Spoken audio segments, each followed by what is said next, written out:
Black Bag. The film opens in London on a Friday night. British intelligence officer George Woodhouse, Michael Fassbender, meets with his superior, Meacham, Gustav Skarsgård. He tells George that 5 suspects have been named in the leak of a highly classified software program called Cerberus.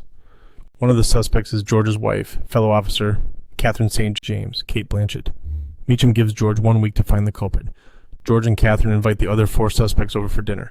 They are their co-workers and fellow spies. Satellite imagery specialist Clarissa Dubose, Marisa Abella, her boyfriend Freddie Smalls, Tom Burke, the agency's psychiatrist Zoe Vaughn, Naomie Harris, and Colonel Jimmy Stokes, Regé-Jean Page. George drugs their food to make them more relaxed before Freddie tells the group about how George surveilled his own father and exposed him of his crimes. George turns things around by getting everyone to play a game where they come up with a resolution for the person sitting to their right. It gets to Clarissa, who says she wishes Freddie would stop sleeping with another woman. Things get more heated, and Clarissa stabs Freddie through the hand, though he seems too inebriated to care. George starts to investigate Catherine. He finds a ticket stub for a film, Dark Windows, in Catherine's bathroom bin, though when he brings up the film, she claims to have not heard of it. Meacham is at home with his wife, when he suddenly convulses after appearing to be poisoned. George later finds out that Meacham died, but it is said to be a heart attack. He sneaks his ID card into Catherine's bag so that he can pick it up from her at work and sneak into her office. He finds a log on her computer about an upcoming trip to Zurich. Catherine goes to a therapy session with Zoe.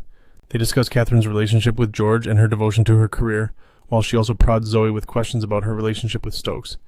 Catherine says that her superior, Arthur Stieglitz, Pierce Brosnan, thinks her marriage is a liability. Meanwhile, Stokes finds George while he is fishing and informs him that someone in the agency used a fake ID, Margaret Langford, and is keeping £7 million in an account in Zurich. George later goes to Clarissa to ask her to redirect a spy satellite towards Catherine while she's meeting a Russian operative in Switzerland. She reluctantly agrees to do so, with George watching in on the meeting the next day. Stokes goes to a meeting with Zoe. They break off their relationship, and she tries to get him set with a different psychiatrist. But Stokes reminds her that he told her classified information regarding Cerberus, and he implicitly threatens her. Stieglitz calls George, Freddie, and Stokes into a meeting to inform them of a breach. During the satellite redirect, a different Russian operative, Pavelchuk, Dan Dow, escaped from a safe house with a copy of Cerberus, with the intent to cause a nuclear meltdown.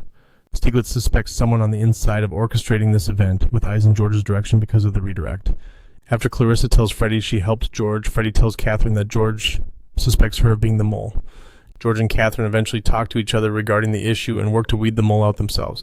Catherine gets Clarissa to track the Russian operatives and later confronts Stieglitz under the suspicion that he conspired to have Cerberus leaked to create a nuclear meltdown and destabilize the government, even at the risk of thousands of lives.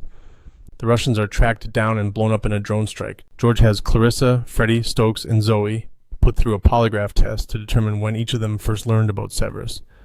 After George and Catherine go over their research, they invite the 4 others over for another tense dinner party. Catherine puts a gun in the middle of the table while secrets start to get revealed. First, George outs Freddie and Zoe for having an affair, which is how Zoe first learned of Cerberus. They also know that Stokes was working with Stieglitz to leak Cerberus and kill thousands, while Zoe and Freddie tried to use Catherine to stop it. Zoe's devout Catholic faith also prevented her from allowing Cerberus to cause a meltdown. Stokes grabs the gun and admits to his guilt, as well as to killing Meacham. He tries to shoot George, but the gun had blanks. George shoots Stokes dead in front of everyone. Catherine uses this to warn the others to not screw with her and George's faith in each other before they all get rid of Stokes' body. Catherine later tells Stieglitz his plan has failed. At night, George and Catherine reaffirm their love for one another and remember that there is still the matter of the £7 million left untouched in the Zurich account. Yo, legends of the internet, did this video hit harder than a double rainbow? Smash that like button if your mind is officially blown or if you're just here for the chaos.